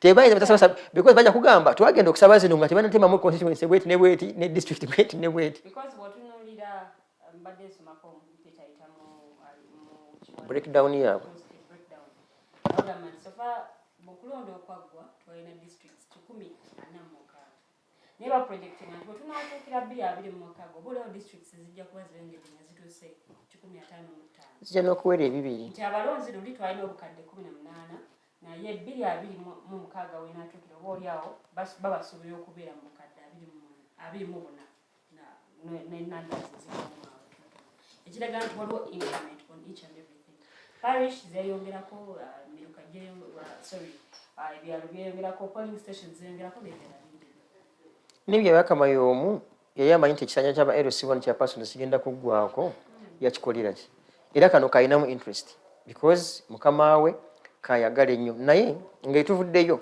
kino kyokati ekintu kyakalulu ka wano kafuukanga kikwate richo what is richo mu Luganda kabeera kalombolombo si biranga richo nti buli lunagwangako emyaka 5 wajja kubangayo ekintu ekifaananyiza okulonda tunayisanga budget ya sente bweziti tuseewo embeera ekifaananyi ekyokulonda n'obubokisi n'ebirala era mu kkubo lyerimu nenjagala okugeraageranya mukulu Museveni of course toyinza kwogera bintu bino nga taliimu ne ttiimu ya electoral commission nti balinga abaana abatalina ansa mu bibuuzo naye nga yatula mu kiraasi nga yalina bulinzi saawa 3 zabeera bawadde ekibuuzo ziggweyo babagambe buli omu ateekayo pepa ye so just yalinda bulinzi kyova olaba alina emyaka 5 egiggwako nibasayo okulonda naye nga bw'ogamba omuntu akola account gwateeka kuno okulonda bino ensobi ezaabawo mukuwedde ozinyonyodde butya mu road map eno gy'oleese butya bwe zigenda okuggwawo onyonyodde butya bw'ogenda okukwasaganya okudelivaringa katugeze electro materials n'okukwata mu kalulu n'ekigulirira kya kalulu because kikyambala kyandikirwako manyi nga tonagwa bantu bino because literally ng'ojjako mu road map ekyamaanyi ennyo message eri muno kasente tooke budget naye nga tonasaba sente kyandibadde kya buntu bulamu okusooka okuwa accountability yaziri na butya bw'ogenda okugonjoola ensobi ezaali mu kulonda kuli nti kuno kujja kuba kwanjawulo short of that kimala budde ku challenges zebakyalaba zebakyafeesinga low voter turn-up otunulira commercialization of politics abantu okuba nti ebintu bino commercialization yanyasinga akyasinza okubeera okudishinga sente mu kalulu kano kati bw'ogamba low turn-up byabaka mugamba abeerewe ng'ali ku kakyayi tamanyi kireetera abantu bwetajja kulonda oboolyawo omuntu ajja kujja ati okulonda ng'amanyi results kati tuli mu 2023 oyo kusanga ne results bagenda okusoma nga bebaka mayayi ayina wasibidi mu case alina bulinzi yasi lunaku nagamba it's a ritual so once it's a ritual kibachi ritual ebe bulinzi lunaku kugamba tuno tumuweeyo ensonga eno ya public perception about electoral commission oboolyawo abantu ekifaananyi kye balina kukakiiko k'ebyokulonda kati mukulu yabakama ne banne era of course bamanyi kifaananyi bamanyi nti abantu kye babayita kibali there is no doubt abantu kye babayita kibali naye mu mutima kyobalaba katonda ono atukweka nnyo ebinene singa byabakama yali mukatoliki nga nabwe ekiti omuntu ng'omu ku ffe y'omu ku bafaatha eno gye yeenenyeza gyakubira ekifaananyi mulokole n'obulokole bwalaba ennaku kale katugenderawo nti singa badde mukatoliki I can assure you father yande badde amanyi byenenya ngagamba gunsinze kalina kabba ne kano ngenda kabba nga yiye bwato ye mwatambulira. So for me of course nga munna Uganda kati nga bwenda kugabe muze akalulu ka kuno kabanga just richo nti jajja mwami asalo kusasa nagamba oba ono yayitemu oyitayitamu ate waliwo bayitamu by accident niye kagabe kazaka simba gundi ayisemu ninga tana chakola. So kino kitegeeza tokkiririza mu kalulu. Nze a personal opinion kati kagwamu amakulu side zonna kubanga ne bana abakanoonya bagala okujjamu ono akabba nabo bennyini abasinga noti batulaze butya bwetege buki bayina okuganizinga masses okutegeera ekintu kino kuba kati I think Kasule era mu dakiika ezange ezimunja zimuwola bafulumiza road map nenga mukulu Kasule ne banne bacha abamu Kasule yayizo kwanga na angu yanjawulo tukyayina messages bbiri akalulu tekakola ne tukagezese kayinza okukola whereas bo bali betegese bagbo bakolaze bamaze batandise okutya abenku bagamba tugenda kufumba opposition ekyalimu enemmere zinenkute sola kujijjisa then omala gamba tumalenga zikuma tuziseseemu tumanya eyinza okujja kati opposition ina messages eyino obaka ba mirundi ebiri waliwo ekiwaye ekigamba tekasobola kukola nawo ekiwaye ekigamba katukagezeeko then wabeerawo kiri ekiwaye ekitatera kuvaayo kwogera mazima matuufu ekigamba konga bwe kali fe kasita tuba nga tuyiseemu ebya president birala kasita funo bwa kansala wangu ba LC1 kana gwira mweyo. Okay. Eyanziza tweyanzige kakati kanzire ewa mwami Kasule. Mwami Kasule. Roadmap yafulumye. Bingi nnyo ebiri mu kiwandiiko ekyo mulimu ensonga nnyingi nnyo naye njagala gwenga gwe bozogoberera ensonga zino mu kulonda kwa 2021 roadmap yafuluma nakune ku mulundi guno roadmap yafulumya abangi bagiyise richo nga mwami Norman bwagambye nti kati munaye kafuuka kalombolombo buli kulonda wajja kubaawo richo wajja kubaawo kino nakiri so nakano tukatwale nti kalombolombo. Ngenda kusooka nkutwale ku balwa ya mwami Museveni gye yawandiikira Brigadier General Isoke nga amugamba agenda investigating ku nsonga z'ebukeddeya. Aliwo wansi nga amaliriza yagamba I want to be sure that Uganda does not go back to the crime of 1980 with Mwanga elections that forced us to go to the bush. Therefore, investigate those claims and if any criminality was committed, take action and report back. Era mu baluwa eno yennyini yakugamba ebyo byakolebwa ebukeddeya ye yali abiwuliranga movie. So kati ne road map eno it's like a movie. Wano waliwo movie tuina film star yali wali kyayagala kyazaako people act. Segera chovola banze nakugamba wano ku shame nze no government oba ne mwami Museveni. It is even in political science. Me I interrogate a lot, even in journalism mu China. I interrogate a lot ebitanaba kuvaayo ebitogeddwako. Roadmap etafulumye gye interrogate nga nnyo. Naye no roadmap efulumye eyo. Yeah, press conference. It's like a movie. Naye waliyo roadmap etafulumye. Ngenda kutwala oli munnamawulire genda gundi yaba analyzing like this and made work for you guys easy. IRI yakola analysis ya kalulu from 2006 up to 2021. Bonanga bubuze bubeera presidential elections parliamentary baina poto yabwe IRI. Of course government yagezaako okukiremesa naye of course America nga bwaba determined on something. Eyo poto ekulaga mbu districts ezali ne total number, highest total number of voters, they are the same from 2006 paka 2021. Ne districts ezali ne lowest total number of voters turn up, nabo they are the same. And which one are those ones? Ezina low voter turn up Wakiso, Kampala, Gulu, Nojaboti. Ezina highest total number of voters Chiruhura, Ibanda, Chi, Mbarara, those ones. And you think it's by coincidence. So, bino byonna ojagamba mbu oba roadmap efulumya opposition erirede oba ki. I think ekibuuzo kyandibadde bannayuganda bali ready, because akalulu kateekateekebwa k'abannayuganda bonna. I don't think an NRM person would wish okubeera n'akalulu akatalina kati kale kamazima n'obwenkanya. Kubanga mwe mwogera ku ino electoral commission ya NRM, waliyo ne electoral commission ya Tango Doi, because an election is a process. Tusooka mu bibiina byaffe. Naye she's on record that mu bibiina byaffe abantu basooka kwekuba amasasi wakiraba. Primaries former attorney general Rukutana bangi bayekuba amasasi erw'emiyaga Yoshua Diru buli kalulu abantu bazze beekuba just in these internal elections, and that's what even right now mu FDC kye bali mu kwogera, that the election you are organizing. So nga tetunabagamba tusooke tutegeere Abannayuganda bategedde what does an election mean, ate tutegeere what is the cost of a rigid election. Kubanga goyinza kulowooza mbu it is only on the opposition, but it comes back to the country. Is an rigid election or a rigid election cheap or expensive for the country? You've talked about commercialization of politics. Esente zibeera mu bululu buno because uncertainty ebeerawo, panic ebeerawo budde buno right now. But fulumya roadmap, we are still talking about esente zagenda mu kalulu zaweebwa different individuals oba different institutions mu kalulu akaggwa ezitanaba kuba accounted for up to now zikyabayombya.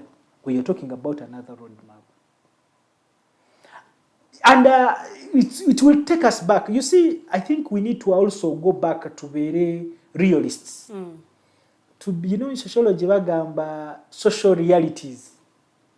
Tukitegere after 5 years wabeera wakalulu. We accept that. Mutukitegere oba tukagala oba tetukagala bagenda ku organizing. Ate tukikirize munaffe tugenda ku participating. So when we accept that, ngaba na Uganda fenna, then we can plan. Like what is happening in Kenya. Me have liked what is happening in Kenya. Balonda Jews. Actually they are just going kuwezo mwaka gumu. Naye bali bakamala batyo okulonda ne batakiriza ne bagenda mu kooti ne bava mu kooti ne balangirira ekiddako. They are still fighting. But for us here, tetunaba na kumaliriza resolving the 2021 because 2016 was not resolved. For us in the FDC, we are given hope when Power took over FDC leadership. Kwanga yatugamba he's coming to reclaim our victory in 100 days. Yeye natugamba we cannot talk about 2021. Na inga tetuna reclaiming 2016. But 2021 ate yagendamu ate nagendamu ne sente zono bwe yali ajagala kola ki. So to me I thought maybe about echeche chali reclaiming our victory. Nebudde buno ebibina byobufuzi, most of our leaders, it's only one leader I've seen, and this country has failed to understand him. General Muntu, he has been consistent.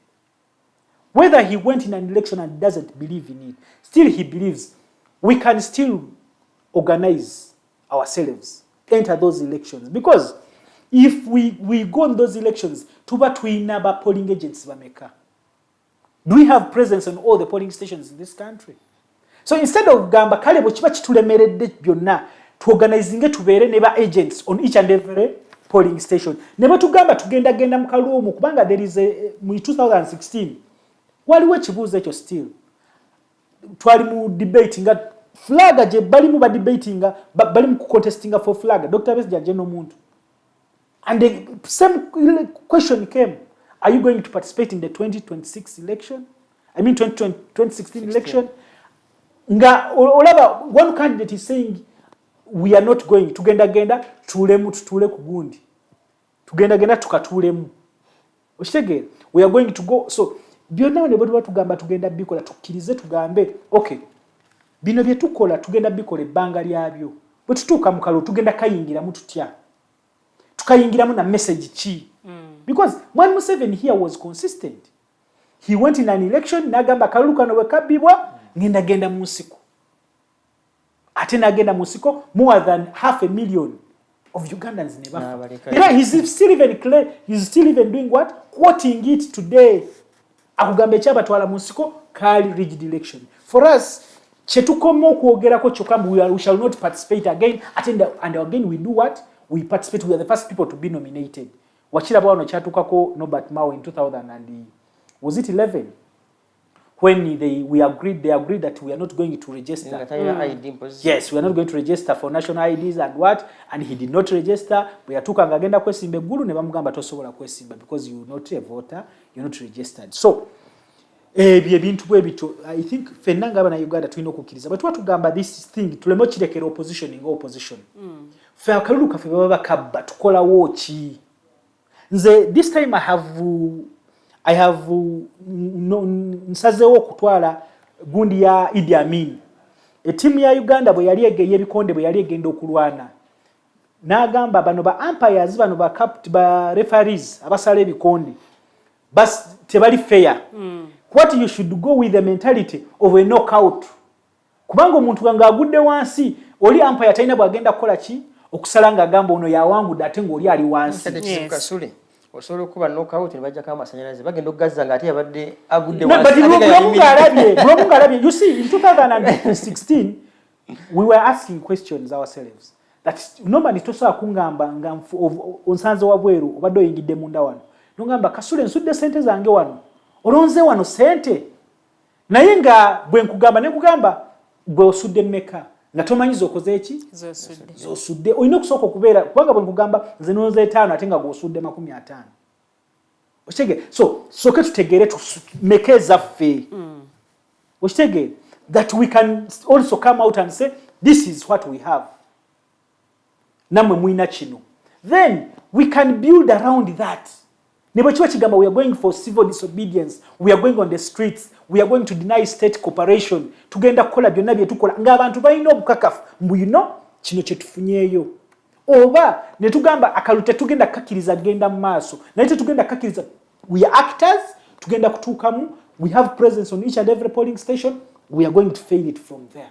So fenna tulina okubeera nga budde buno tuzimba sigamba bugambi ayogera ku 2026 oyo mulabe wa struggle. What strategy gyolese alternative ki gyolese gye tugenda okukola ki okutambulirako because you see ogenda kuddusa abalwanyi bo. Look at parliament, it's one of the fronts gye tulina. Abo ba member of parliament abali awo simanyi oba bali bameka n'obagamba togenda genda mu kalulu. I was in NEC in 2011 twajja ntuvudde mu kalulu bagamba tuwangudde akalulu bakabbye kati kyetugenda kola ba member of parliament fenna tetugenda kutekinga oath. Nakulabira abasajja n'abakyala okitege so tutunulire ebintu ebiri workable. So nze ngamba eno of course byabakama agenda kukola byakola naye tutekeko obulyo strategy egamba mbuno tugenda ku encountinga tutya obufere bwa byabakama ne group ye because nkugambe institutions zonna wano ziri mu buwambi ne byabakama eri mu buwambi. He's not going to act differently. Bwe baba amabaati agagende mbakara moja kati tebabbe obululu. And two, you've looked at the budget. These guys baba genda mukaluka no they are counting money. Vemu byabakama nga zinde apartments zino sente bakulambulira zino kyezigenda. Tezina wezigenda. Wajagenda zino waliziri. Tezina wezigenda tewali kirala kikyogamba mu kikyuse kiriawo. And two, why would we keep on budgeting for a bigger electro units or electro areas because we are crying is gwanga terina sent. LOC ones zitulemyo organizing because we don't have money. Why do you still again create more administrative unit to have a bigger budget to organize an election, which an election is always contested? To me, I think the work we need to do, both civil society and us the political actors, okusomesa abana Uganda okutegeera nga mwami Museveni bwe yakozesa akalulu n'abasomesa n'abagamba akalulu bekabeera bwe kati fe butwe tugamba tugenda ku street kubanga tugambe tetusobola kugenda mu nsiko oba wa tusomesa abana Uganda akalulu konna mbwa akalulu kaffe bwe bakabba this time fenna okutandikireho ima okudda ekisoro okuddawa fenna tugenda kweyiwa ku streets ezo zonna so that bagendemu nabali abakoganizing ate the people who rig elections are from our areas. Okay. Naye azizanye mwami Kasule waliwo wanakuwanye Mukasa Babi agamba your ideology is superb but the political actors are very greedy, selfish and hypocrites. Webale nnyo Mukasa Babi okubanga ate munnango olaba.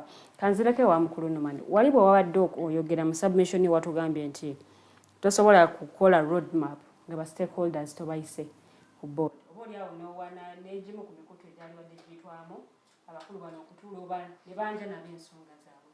Do you think our opposition bali chise nga bayitiddwa because tuzze tubalabako nga bazira entuula ezimu oba oli awo nga beetagisa okubaayo naye ate ne bagamba tetugenda kubaayo olw'ensonga ez'enjawulo. Anti kati akagereke bati abayise tetuyinza kuba ansi babandize oba tebandize kubanga ekisooka kya byonna tebayitiddwa. Ate mu butayitibwa bwabwe of course ne ku road map wano balaba n'abagenzeeyo ndowooza babadde bantu bali awo balondemu abatonotono kubanga ne opposition naye yatusobera waliwo n'aba opposition abamu abajja mu conferences ezo ngeri yakwetega bamulabe abuze ku mawu ayinza omuwaayo kettooke oba enkya bwe yeesimbawo balemeka kwatamu.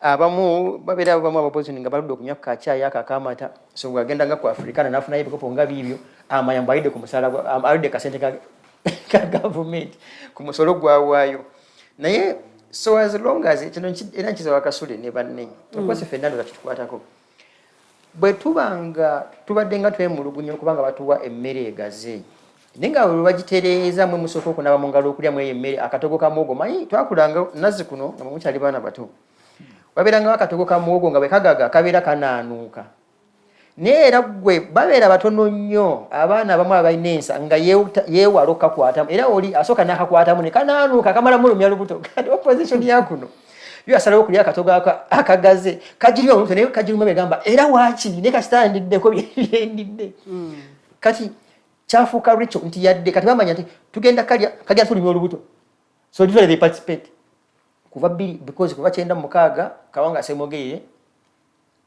ye mulugunya okalulu nne bisebenga nga Museveni akyalina ku nsonyi entonotono natana gejjulukuka bino kati bwe yongera okunywera mu buyinza n'okufuna ebyobugagga n'afuuka muzibu nnyo ntona kye omugamba kaluluko era yasinga Kasule bwagambye I am sure blueprint ya roadmap aina jaina agisomera wano bwati bwajiringiza kati bo bana ababadde ku Africana balaba ndala and happens tugenda okulaba bino eno shock tambula aina weesookera mu control room ne bagamba kino ekifaananyi kifulume kyo tekikola ki tekifuluma kati ne roadmap ya mmwe gye bafulumiza ku Africana eyo yeeyolukale kati waliwo roadmap endala gwe waliwo kimanyi mbonne kololo waliwo tale center bagigazetinga Dr. Besigye we yagenda gye bagenda eyo ne babasalako nga waliyo tale center I think it is 2016 if I'm not mistaken tiyaliyo naye yali gazetted so bino byonna unless opposition nga ezze ku meza nemanya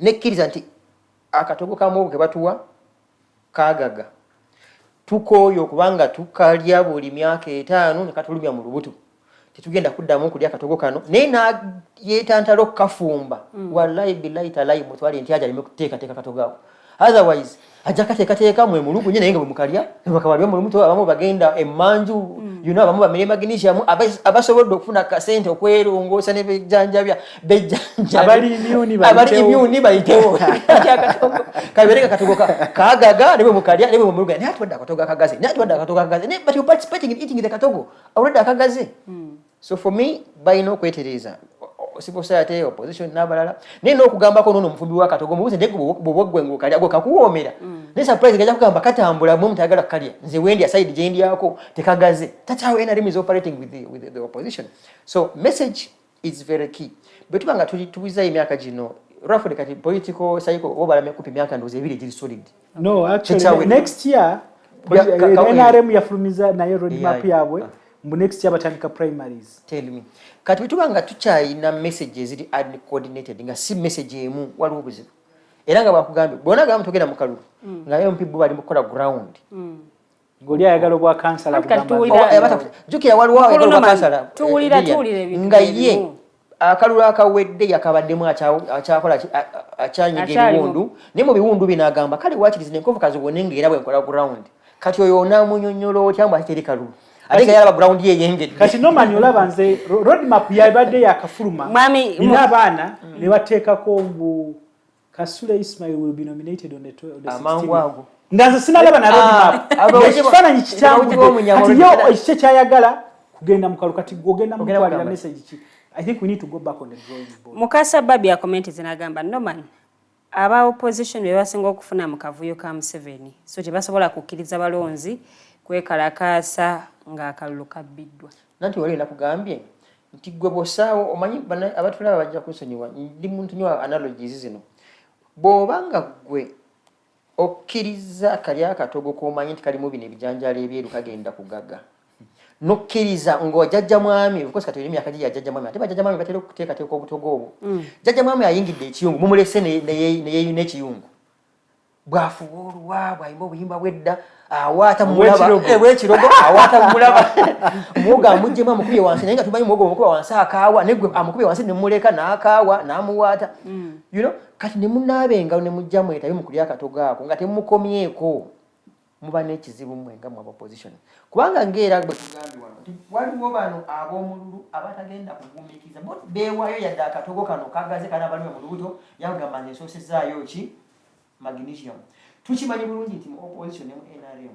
waliwo abacandidates nga olunaku lwe banaalangirira basigazaamu sente bwe zino za finishing we all know it you get finishing kitegeeza kyembuye agenda gulire simanyanga returning officer yamulangirire mugende mukoti you get kati abo benyini bali abagamba mufa katogende katunga mu lubuto kagaze naye wallahi tugenda kamirira magnesium which magnesium is za finishing so betulanga twetereza fenna nga as a nation tugamba kanogo tukalidde emyaka kati tuli mu asatu ekyo mu katogo kano teri kukafumba okay mukulu Norman genda ne comment eno na chene Rita yagambye kapya ki aba alternative ketubeera tubasuubiramu naddala mu mbeera eno yeetagisa okubeerako bemuzuukusa ekizibu nakyebine nga tanabuuza alternative ye nkyose kwebuuza yakoledde kyeggwanga lino kubanga basabira kati awe buzibu kimu bibiri kutusabira musimanga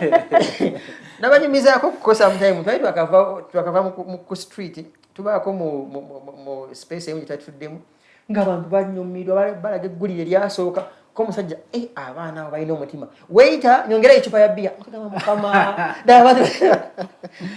mayanja up to now ekintu kyatwewunyisa awo okujja simutawuni ono makati eggulire lyasooka bagamba abavubuka ba brotherhood semanga bakoze ebisa nzerusereka bannange abaana balina omutima bano weita tanameza ng'alaba kwegamba faba tumuyiriddewo omubiri kati abaloozi bwe batyo ne bannayuganda batyo bamalamu amaanyi naye tuse nti ku bintu byetubeera tugezaako kukola ebimu tetuvaayo kubibuulira butafaanana gavumenti tetutera kukola press conference kulaga road map era abantu babiraba nga bimaze kuggwawo ku bintu byatukola ana yamushuwa nakyeyine Rita n'abalala batekukanga bamanyi obutonotono bwe tuzze nga tukola okumakinga sure nti eggwanga lino kale waaki libaako weituuka tuyinza obutabikola byonna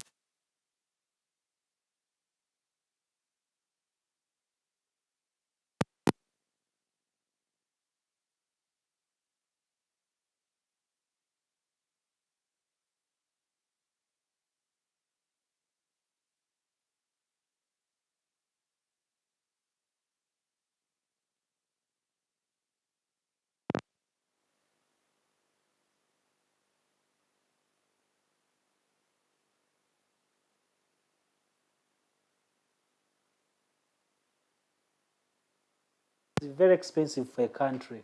Kasobola okuvaamu ebizibu lino eggwanga lisobola okugenda mu anarchy lino eggwanga lisobola okuggwaawo ate history yaffe mubi mbu eno eggwanga terirabangako obuyinza obukyuka mu ddembe ono president abavaawo abalayira omulala aba ku boda ng'akola ki ng'adduka so to making sure mbu tetukkiriza bino ebizze ate message ebeere very clear this time even to the actors more especially the opposition members leaders tuleme okuvayo mbwa ebyakaluka 2016 bitukwatako tuleme ogamba bitukwatako we just have to get a strategy tugenda kuyingiramu tutya tuyingiramu na message ki tukigwera wa tukimaliriza tutya because bino byonna tujja kubyogera tubeere ate tuddemu tutandika okudda okugamba abantu kati mutuwa obululu mukole ki tugende ne strategies zonna buli kimu ekinaasooka okutuyamba oba maybe we may go into that election neefuuka spark etuleetera okulaba nga tukola ki kyetubadde tuluubirira okulaba nga tukyusa eggwanga lino mu mirembe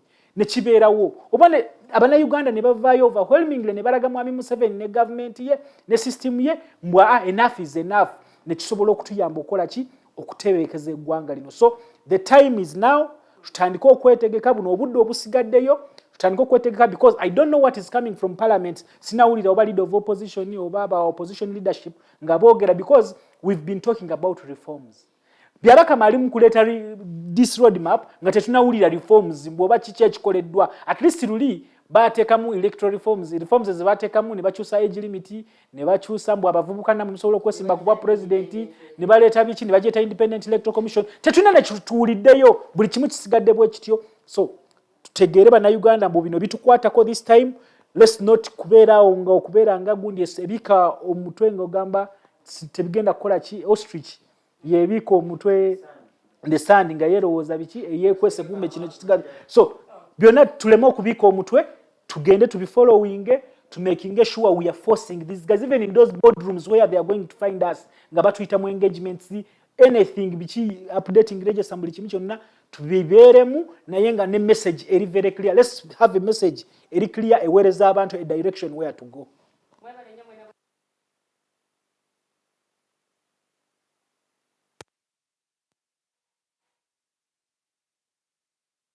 Webale nnyo naye kubanga kwoli mwebale abagoberedde yes mwebale kutugoberera njagala kubeebaza era nga amategeeza nti olunaku olw'enkya the interface show jeri ne retired Colonel Dr. Kiza Besigye sobeerako munange ku ssaawa 4 ez'akalasamayanzi owulirize program nga bw'enaatambula ajja kwongera okuttaanya ku nsonga zino naye nga nze wano sisobola kubanga nsukkawo mbaagaliza ekiro ekirungi neebaza ttiimu gye tukoze tusisinkana omulundi ogujja.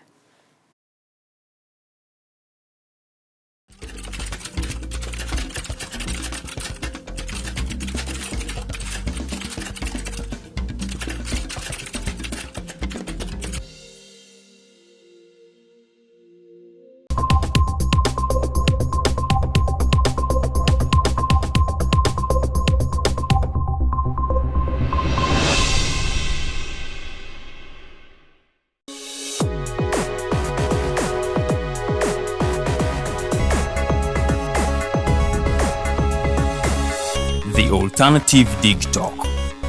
Real issues, real talk.